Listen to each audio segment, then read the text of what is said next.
السلام عليكم ورحمة الله تعالى وبركاته. اخوتي اخواتي ان شاء الله بخير. معاكم الشيخ الروحاني عبد الكريم ابو ابراهيم العماني.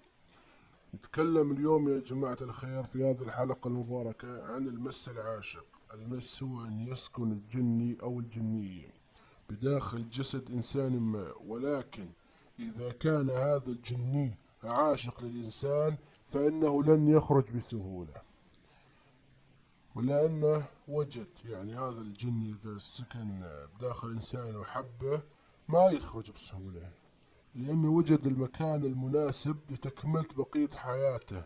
لذلك إذا حس الزبون بأي شيء غريب يحدث معه عليه التواصل مع الشيخ الروحاني بسرعة للحصول على الحلول المناسبة قبل فوات الأوان. يعني إذا وجد جني وجنية جسد إنسان مناسب لهم فإنهم سوف يتزوجون وينجبون أبناء. كما نعلم أن إخراج جني واحد من إنسان أهون بكثير من إخراج عائلة من الجان، طبعا لأن الجني واحد تخرج، لكن عائلة تكون ساكنة في قلب هذا الجني الإنسان طبعا ما يخرج الجن من جسد الإنسان. هناك طرق كثيرة، يعني نحن عندنا طرق كثيرة نذكرها في الحلقات القادمة إن شاء الله. طبعا تواصلوا معنا على الرقم الظاهر أمامكم والموجود في الوصف. والله ولي التوفيق، والسلام عليكم ورحمة الله تعالى وبركاته.